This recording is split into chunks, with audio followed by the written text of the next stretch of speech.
It was a sweltering August evening in 1937 in a quiet yard in Edmond, Oklahoma, when Albert Waller decided to settle in for the evening. Albert had taken to sleeping outside on a cot he'd placed in the middle of his peach orchard.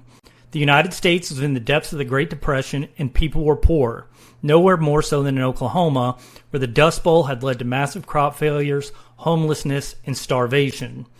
Peaches made a tempting target for hungry Okies with no other source of food. That's why Albert not only slept in his orchard, drought meant there was little chance of rain, but he kept a gun with him to scare away or shoot would-be thieves. Unfortunately for Albert, he would not have a chance to fire his weapon. Just as he was about to lay down in his bed, a gunshot erupted out of the darkness and a bullet tore through his kidney. Albert turned around only for a second gunshot to puncture his lung. At that point, the farmer fled, narrowly avoiding a third bullet as he stumbled into his home. Albert survived long enough for his wife to bring him to the hospital in Oklahoma City, but he died later in the night without knowing who shot him. It did not take long for the police to figure things out. In fact, the shooter gave himself up to the Oklahoma City prosecuting attorney the next morning. The culprit turned out to be Albert Waller's own son, Verl, who told authorities exactly how he carried out the shooting the night before. When the prosecutor asked Verl why he'd done it, the young man replied that it was because his father had refused to give him money for goat testicles. Dudes are dudes. Since the beginning of humanity, men have wanted to prove their manliness. It's something we inherited from animals. Males show off to exert their dominance over other males or to prove to females that they would make good sexual partners. Peacocks show how manly they are by displaying their feathers. Rams headbutt one another. Gorillas beat their chests to show how muscular they are. Early humans were similar. Hunter-gatherer men did their best to advertise that they were capable of procuring resources, inflicting violence on enemies, and protecting those close to them from harm. If others in your band believed that you were a good hunter and protector, you often got to pass on your genes or gain a leadership role. When there was no fighting or hunting to be done to prove masculinity, dudes showed off by wrestling, spear-throwing contests, or exhibiting feats of strength. Think Zeke from Bob's Burgers. The definition of what it meant to be a man remained mostly the same when humans adopted agriculture. But as societies grew in population and political complexity, many began to emphasize intelligence and providing for their immediate families, or breadwinning, as the main aspect of manhood. This balance of strength and providing for one's family continued to define masculinity until antiquity with some cultural variation. In Roman times, elite men showed off their resource acquisition skills by wearing elaborate clothing. They demonstrated strength in military campaign. Nobles in medieval time emphasized their ability to protect by following an honor code that required treating women and subordinates with respect. This proving you're a man thing is weird. It manifests itself in so many wild-ass ways.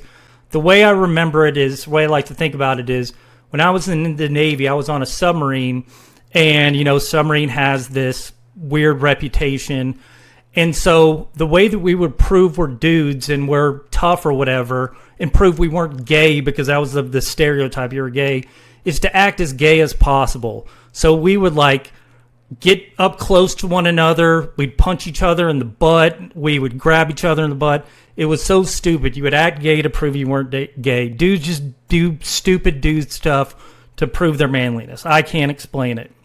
But by the late 1800s, much of Europe and the United States had adopted the idea of Victorian masculinity. So men showed off by playing sports, working well-paying jobs to acquire wealth, that kind of thing. They adopted stoic personalities to show they were cool under pressure. As historian Tom Pendergast phrased it, the prevailing thought at the turn of the century was that if men, quote, practiced self-control, assertiveness, and virtue, they could achieve the dream of independence that lay at the core of the Victorian masculine ideal. The idealized man was someone who was smart, healthy, owned property or business, and took care of others. Someone like Teddy Roosevelt. Now, if you look at Teddy Roosevelt, that's a dude that has enough muscle to plow a field and enough fat to survive a winter. That was a man at the end of the 1800s, early 1900s. For rural areas, the definition of masculinity began to change around the turn of the 20th century with greater access to entertainment. Whereas before, fathers who took care of their farm well or neighbors from down the street who could lift heavy things defined masculinity for young men, now a circus might show up with a guy like the Great Sambo who could lift way more weight than your neighbor and who had muscles in places you didn't realize muscles could be. Professional baseball teams and boxers were much better trained than anyone at the local level. Magazines showed that men need to dress in more than in overalls. So when you're in the rural area, dad's the man. But now around the 20th century, you're starting to see these dudes that are like well built and these dudes that are snazzy and stuff like that. Movies further complicated things. By the 1920s, half of Americans went to the movie theater weekly where they saw actors who not only took care of their families, but were strong, well-dressed, intelligent, knowledgeable, funny, ass-kicking, attractive, and pleasing to the opposite sex. It was no longer enough for men to be breadwinners and protectors. They had to be all these other things too. Corporations capitalized on these changing ideals. Radio ads told men that they needed cologne, shaving cream, watches, whatever to define themselves as a man. Books claimed to hold secrets to make men smarter, more personable, and more attractive to the opposite sex. They sold the idea of a strong but debonair, self-made man who smoked cigars and wore fine suits. Now, the Great Depression changed things, okay? It changed this masculine ideal. Owing to over-reliance on credit, poor lending practices, over-concentration of wealth, the loss of faith in the stock market, a whole bunch of other factors, the economy crashed in 1929, and more than a quarter of men became unemployed in the United States. Others had to take pay cuts or accept lower-paying or less desirable jobs. This caused what some historians have labeled a crisis of masculinity. Many men could no longer take care of their families, and in a lot of cases, women, already entering into traditionally male-dominated aspects of society, increasingly worked outside the home to make ends meet. How could men define themselves when they couldn't do what they were supposed to do, but in some cases, women could? In other countries, the crisis of masculinity manifested itself in violence. Germany in the 1920s had been a time of tolerance for women, homosexuals, and untraditional gender roles. When the Great Depression hit Germany in the 1930s and caused political chaos, the National Socialist Party played on men's fears and the guilt that came with losing the First World War. They pushed like this ubermensch ideal of fitness for men as a measure of masculinity. So soldiers in Germany became the idealized male, and alternative sexualities and things like that were demonized. In Italy, Benito Mussolini took power and emphasized traditional gender roles, using himself as the model of what a man should be. Italian men supported him, brown shirts, we won't get into that. But I always thought it was so weird. I always think it's so weird how, like, people, if you have this crisis of masculinity, will end up supporting, like, an alpha male. Like, if you're this dude that's focused on all that stuff, why would you want to support an alpha male? Like, wouldn't you want, like, some sort of, whatever, beta male or something at the top? I know, like, I'm always worried about my masculinity. I want my leaders to look like Woodrow Wilson and, like, the older George Bush, because, like, those are the only dudes I can actually beat up. I don't want, like, a guy that's tough or, like, pushing people around. Like, 'cause I want to be the dude. I don't want them to be the dude. It's really weird. Alpha male mentality is really weird. It can manifest itself in weird ways. So, in the United States, the Great Depression had a similar impact on the perception of masculinity. Advertisers wanted to continue to sell cologne and razors to men, but few had the money to buy those things. And many blamed the wealthy for the depression and resented the idea that these rich guys in their nice suits were considered the ideal male. The media responded by pushing farmers, policemen, industrial workers, and other lower class and middle class professions as a true definition of what a man should be. Forget the dashing cavalier intelligentsia of the 1920s. Here's a factory worker. Brute strength also became the ideal. This can be seen somewhat in Superman, who was created in the 1930s. He was literally a superman who could lift really heavy shit and overpower those who disagreed with him. Conan the Barbarian probably epitomizes this new version of manhood even better than Superman. Author Robert E. Howard created Conan as he traveled on the Texas-Mexico border in the early 1930s and saw this desolate landscape and extreme economic hardship. Conan transcended the bleakness. He was a blacksmith's son who rose to prominence through his performance in battle. As evidenced by his impressive physique, Conan was stronger than anyone else, and he took what he wanted, including wealth and women. So now we have this idea of a man who's, he's just strong and he's, made himself from nothing. It's less of the Victorian idea or that sort of debonair idea that you saw in the 1920s. So Charles Atlas famously capitalized on these changing male ideals with advertisements that featured a strong bully kicking sand in the face of a weakling. Those who followed Atlas's muscle-building program, however, they could turn the tide on any bully and become the bully themselves. You guys should look at those cartoons. They're really funny. A lot of people, they used to be in comics when I was a kid. A guy sitting on the beach trying to talk to a girl, bigger guy comes up, kicks sand in his face, and the guy comes back after doing Charles Atlas's thing and just kicks ass. So Charles Atlas, a lot of people started paying attention to him around this time because of that. I think his first ad was in 1928, but it blew up in the 1930s. So Verl Waller was not Conan. He was the guy who got the sand kicked in his face. So if you're looking at that cartoon, Verl Waller is the guy that's running off to talk to Charles Atlas. So things started going downhill shortly after Verl's birth in Oklahoma in 1911, when his parents, Albert and Ethel, chose to name their son Verl, with Verl Waller likely competing for one of the least manliest names ever, Verl Waller. Things did not improve in childhood. Albert Waller proved to be domineering and abusive as Verl's father. Albert's own father had subscribed to the idea that, quote, the man in the family was boss, and instead of learning from his father's mistakes, he, quote, Albert Waller managed his family in the same manner as had his parent. So Albert Waller may have been suffering from mental illness, as newspapers describe multiple instances of an Albert Waller, not sure if it's the same guy, but wandering the streets unaware of his own identity. At times, he'd been in a mental institution. Again, not sure if it's the same one, but there's an Albert Waller running around in Oklahoma that's getting into all these hijinks. Newspapers also describe multiple instances of an Albert Waller being arrested for an alcohol-related charges. Okay, so this was the Great Depression, Prohibition.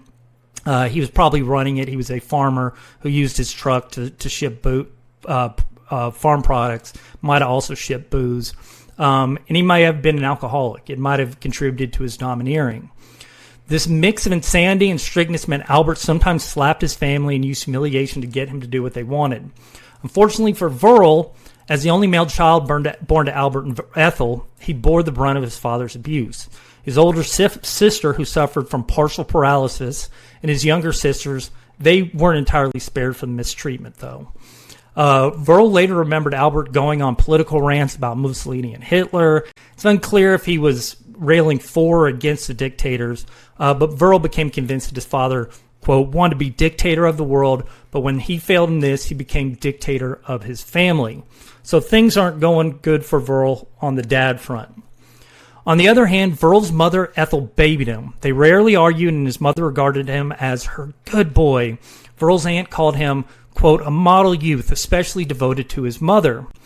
By the age of 24, Verl had learned to be sheepish and quiet. He sank into his room. Although 5'10", which was tall for the time, Verl only weighed 125 pounds and was incredibly weak. Newspapers would later describe him as emaciated with jutting cheekbones and a small, tight mouth and brown eyes that dart and glitter. He was not handsome. Quote, his sallow face is topped by a bushy mop of light brown hair, while his hands were like those of a man of 60. They are wrinkled and the skin is loose, unquote. So Verl blamed his timidity and weakness on his father, believing that his negativity and, quote, evil presence had infected him with some kind of undefined form of cancer. So basically, Verl thinks that he caught cancer from his dad being mean. According to Verl, his father's evil spread poison all over my body and inflicted him with rheumatism. The cancer also affected his mind, making him feel hazy. Verl said it was because of his condition that he quit high school after 2 months. So it's dad and this evil cancer that are responsible for me quitting high school. Verl also blamed his father for an unidentified sexual disorder. It's unknown if this disorder was impotency, a weird kink, homosexuality, something else different from the norms of the day, but doctors would later suspect that it had been caused by a sexual experience that Verl had at around the age of 15 or 16 that made him feel somehow subnormal. That's what the doctor used, the word subnormal. Whatever it was, Verl could not get past it. It came to define his life and relationships. Doctors would later say everything members in his family did was interpreted in the light of his imagined affliction. According to Verl, his father was to blame for the condition because Albert had not given him enough, quote, training and education along sex lines, end quote. Verl hated his father, but until he cured his weakness, he didn't know what to do about it. He couldn't move out. He lacked high school educational, personal skills, physical fitness, and Oklahoma was the worst place to be in the middle of the Great Depression. It was almost impossible for a young man to find a job that paid enough for him to move out. Seriously, Oklahoma was bad. I'm sure Appalachia wasn't good. Oklahoma basically lost like 50,000 people from 1930 to 1940. This is at a time when people are doing it left and right. The population's going up everywhere. Oklahoma went down. This is because area, not that great soil anyway. People plowed it up. This winds sweep in, Dust Bowl blows off all the topsoil. People can't grow things. People start moving off to places like California. If you stay in Oklahoma, you got to make do with almost nothing. It's at this point in Oklahoma that the onion burger came out. So it's basically a burger, but to make it last longer, they just smashed onions in there. It's kind of pathetic, but it's actually really good. If you guys, want to try a weird Depression era burger, smash onions in your burger when you're frying it. Anyway, by 1937, Verl, too old to join the Civilian Conservation Corps. I think that's 17 to 23. He didn't have the skills to join the Works Progress Administration. They were hiring skilled people. Basically, no other option but to find a job locally. So he took odd jobs, hoped for a miracle answer to his ailments.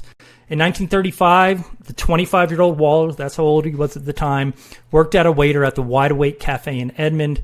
It's a hangout for long-haul truckers, and it was there that he found his miracle.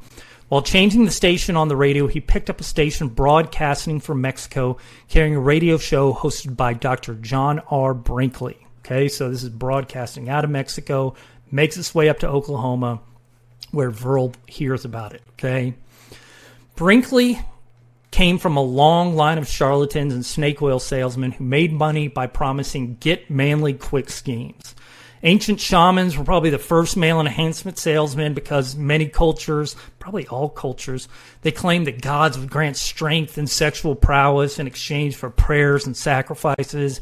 In ancient Rome, physicians would give snakes and lizards, eat this, rooster and goat genitals, and even the blood of gladiators to cure impotency. So gladiator goes down, here, drink this blood, and you'll, improve virility. The most valued Roman cure for weakness was a plant called silphium. The Romans used it so much, it drove it to extinction. I've always wanted to try that, but it's extinct. Shortcuts. I want to try it for its taste, by the way. The other stuff, whatever, but I supposedly tasted really good. Shortcuts to masculinity were pervasive throughout United States history. American newspapers carried advertisements promising get quick fixes, miracle cures, literal snake oil that basically preyed on the dread of losing strength and potency. Mid-1800s, we had Dr. E.C. Abbey's Vital Sparks, which promised to, quote, renew exhausted nature for Civil War veterans whose manhood had withered away. That was made up of ginger, mustard, and camphor. It'd probably more likely burn your insides than help you. By the 1870s, you could buy magnetic suppository bandages from your local pharmacy that were a jock strap with magnets sewn in that would restore youthful vigor by magnetizing the reproductive glands. Newspapers carried ads, nervous, weak, troubled, send 50 cents for your discreet cure. Kind of like today. We'll get to that in a second. These things were everywhere. You go back to newspapers in the late 1800s, 1900s as well. All the time, you're going to see this stuff. Now, the creation of the Food and Drug Administration in 1906 made it more difficult for these snake oil salesmen to do business, but the male enhancement industry obviously didn't go away. Salesmen just became better at evading the law. So that's where we get John Romulus Brinkley. He was born dirt poor in North Carolina, but discovered early that a soothing bedside voice and a knack for performance could cure most ills, at least on paper. He got a questionable medical degree, opened a practice in Milford, Kansas, and by 1917 was claiming that he could restore manhood by implanting slices of goat testicles into men's scrotums. By the early 20th century, a few European surgeons had started this, okay? They would put monkey testicles, sheep ovaries, goat testicles into a person's testicle sac and say that it could restore youth and virility. So we'll jam in there. The thought was, if unscientific testosterone flows from glands, if you can't produce enough, why not borrow it from a dead goat or a monkey? It's half pseudoscience, half alchemy, entirely legal, at least originally. Okay, a lot of people bought into the idea. After all, science had recently developed treatments for diabetes and polio. Why couldn't it cure impotency and weakness? Dr. Brinkley capitalized on this trust in science and made many of his early patients swear that they felt younger, stronger, and more virile after having these dead testicles stuck in them. Word spread. Soon Brinkley's tiny Kansas clinic had a waiting list of bankers, farmers, traveling salesmen, men terrified of, quote, failure in the marital bed. One of his first patients could not have kids, but after getting ghost testicles, his wife became pregnant.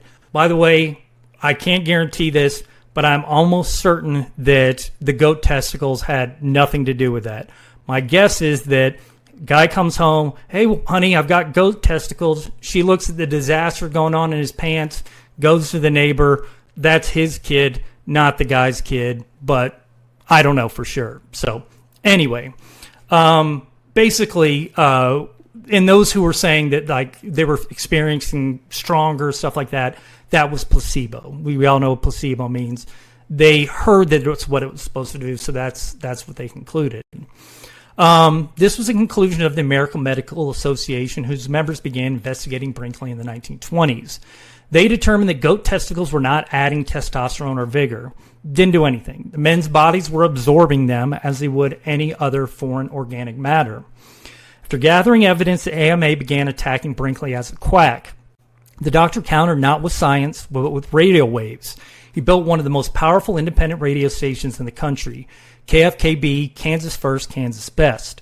The station pumped out old-time fiddle music, Bible verses, homespun medical lectures, but their big thing was Brinkley, who lectured on the benefits of his treatments. He broadcast endless testimonials from men who said goat glands had saved their lives and marriages. Brinkley's radio sermons promised deliverance from sexual weakness, quote, dribbling of urine, and bedroom failures, unquote.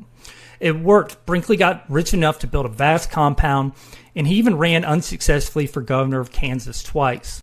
By the 1930s, he was a household name, a laughingstock to doctors, but a last hope to thousands of men who would send him money by mail for pills, salves, or would go to him for the goat gland surgery itself. Unfortunately for Brinkley, the walls started closing in on his operation in 1930 when the Kansas State Medical Board rescinded his license to practice medicine and the Federal Radio Commission revoked his license to broadcast. Brinkley responded by moving his clinic to Del Rio, Texas, and buying a new radio transmitter just over the border in Mexico. That way, he could blast a signal back into the U.S. without interference of the federal government. So, would go into Mexico, do the radio show, go back to Del Rio, and give the surgeries when he crossed there, and he lived in Del Rio. There's still a mansion, his mansion down there today. The crisis of masculinity created by the Great Depression allowed Brinkley to push vitamin tonics, fertility potions, and rejuvenation pills, a line of mail-order remedies for everything from low sperm count to hair loss. He sold books with advice on how to gain vigor. Old-time medicine shows were dying, but Brinkley's operation, piped from Mexico into farmhouses and kitchens, thrived. Verl was able to pick up one of Brinkley's broadcasts from the Wide Awake Cafe in Edmond in 1935, and it changed his life. He determined that Brinkley knew how to cure his cancer and to treat his sexual dysfunction. He became a regular listener to his evening show and sent 35 cents to Del Rio for 2 of Brinkley's books, which he hid from his mom. Doesn't want mom seeing this stuff. On Brinkley's advice, Verl started following a special low-starch diet consisting primarily of fruit and almost no meat or potatoes. He also planned a trip to Del Rio for a consultation about having the goat testicles implanted. By 1936, he'd saved up enough money to buy a car and drove it to Del Rio, where he hoped to receive an appraisal and, if necessary, sell his car for money for treatment. Brinkley wasn't there to give a special consultation. I don't know why, but his nurses did, and they concluded that, to nobody's surprise, Verl needed goat testicles, and he needed them bad. He required more than the standard $125 treatment. He needed the $225 manhood special. I don't know if that just means shoving more goat nuts up in there, but that's what they said. As planned, Verl tried to sell his car. He bought it, tried to sell his car, but he couldn't find any buyers in Del Rio, so he returned to Oklahoma, hoping to save up enough money for a return trip. For the next year, Verl scrimped and saved. He patched his clothes instead of buying new ones. He took a job at Van's Bakery in Edmond, where he had to work nights by these hot ovens. Unfortunately, it wasn't enough. After a year, he'd only saved $115. Not only that, but his condition had worsened. He felt weaker and had lost 15 pounds owing to the heat of the bakery. Probably the not eating protein thing, too. I mean, fruit's great, but if that's all you're eating, probably not a good thing. He was also suffering from mental illness. A friend described him as, quote, wandering at night, muttering about goat glands and his ruined life, end quote. Fearing that he would forever lose his manhood if he didn't get the surgery soon, Verl decided to ask his father for money. However, he was too afraid to ask Albert directly, so he asked his mother to do it for him. Mom, I need goat glands. Could you ask Dad? When she reported the following day that Albert had said no, Verl made up his mind to, quote, kill his father. By that point, Verl blamed Albert not just for his sexual dysfunction, but the family's poverty and his older sister's illness. He would later say, quote, that I knew it was wrong to kill, but I thought it was justified to improve the world. So I'm going to kill Dad to improve the world. With this mindset, Verl brought a .22 pistol at a pawn shop and bullets from a nearby hardware store. And on the night of August 11, 1937, he hid in the peach orchard to wait for his father to go to bed. At around 9:30 that evening, Albert left the house to lay down in the bed he had set up in the peach orchard to catch thieves. It was then that Verl opened fire and shot his father twice. Albert died later that evening, not knowing that it was his son who shot him. After the shooting, Verl ran down a nearby alley and tossed his gun into a patch of weeds. Apparently, having put little thought in what he planned to do next, Verl decided to turn himself in. He caught the next bus to Oklahoma City Courthouse and found a bench outside the county prosecutor's office where he waited until the following morning. When the prosecutor came into work, Verl stood and said, quote, maybe you heard that shooting at Edmond last night, and maybe I'm the one who did it, end quote. The prosecutor took Verl's confession, indicted him on charges of first-degree murder, and placed him under arrest. Newspapers picked up the story, and the following day's headlines declared, Edmund U. Slay's father who refused him $225 for a Dr. Brinkley goat gland operation. When reporters showed up at the jailhouse to get his side of the story, Verl told them almost proudly that he'd been, quote, ruined by nature, end quote, but that Dr. Brinkley promised a cure. He'd saved up what he could, but his dad hadn't paid the rest. When reporters asked him if he regretted it, Verl shrugged and said, he mistreated me my whole life. The case fascinated the nation, with readers wanting to know more about this young man who wanted a sex operation.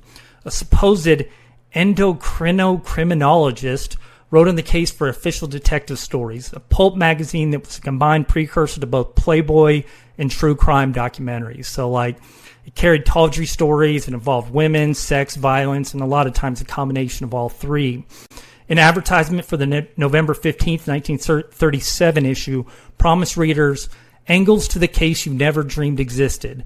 But there are no copies readily available in modern times. It's unclear if this is true. It's kind of a bummer. This news Detective Stories magazine, a lot of them aren't available on the internet. The only copy I was able to look for cost $299.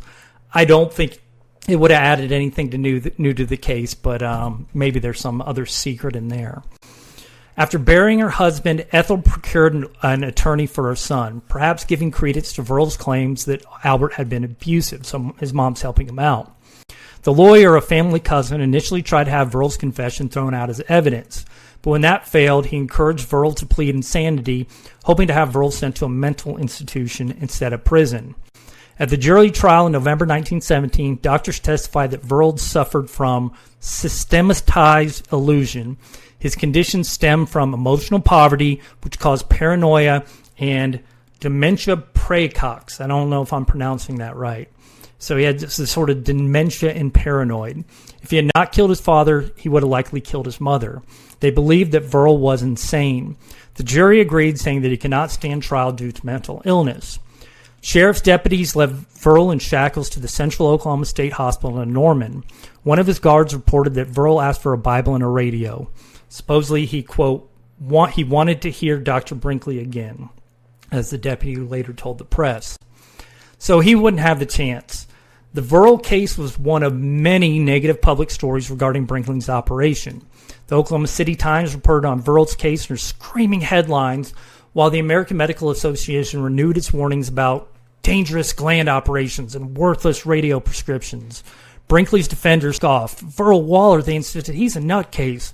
But Brinkley, even his staff worried. Would other desperate boys show up with a gun when their miracle cure didn't come?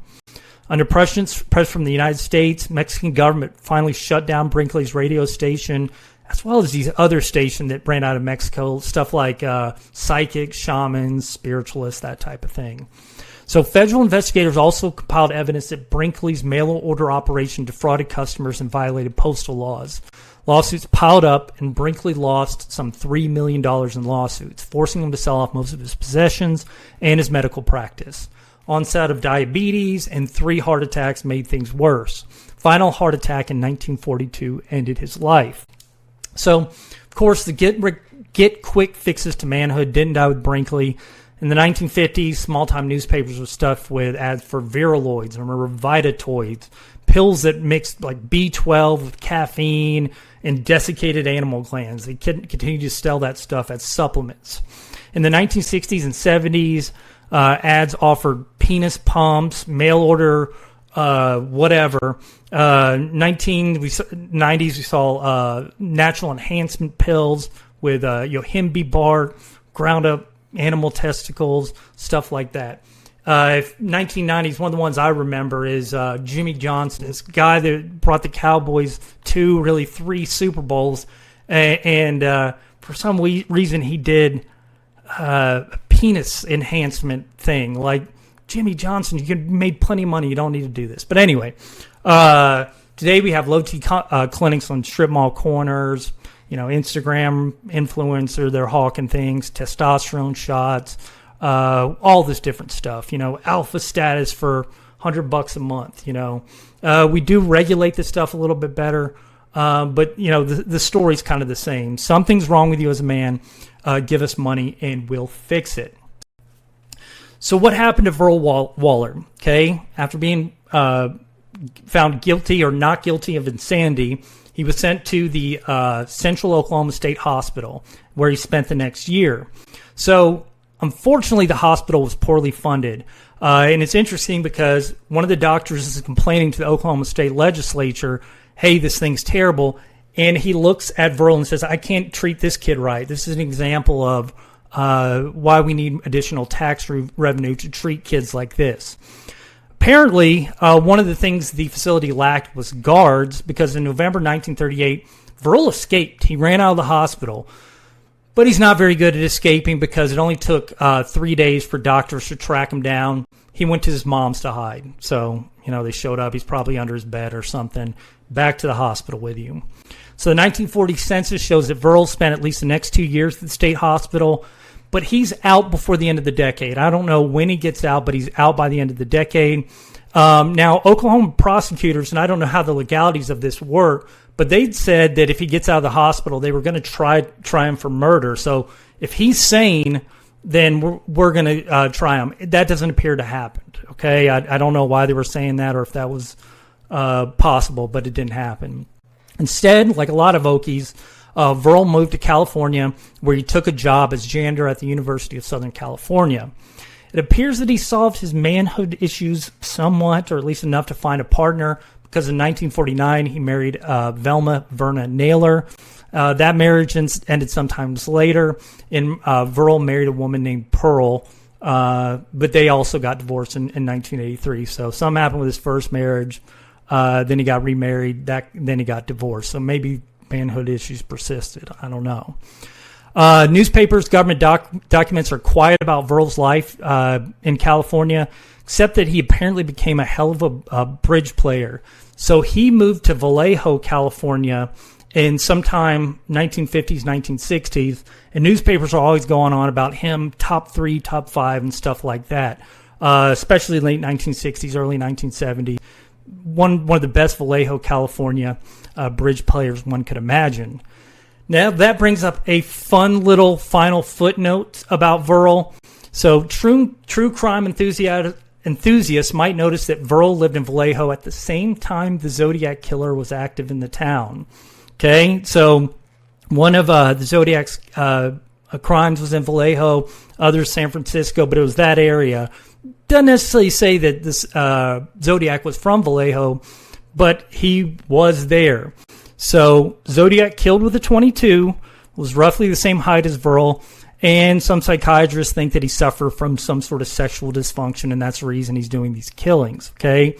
So not saying that Verl's a Zodiac killer. At that point, he's 53. I think that's past serial killing age.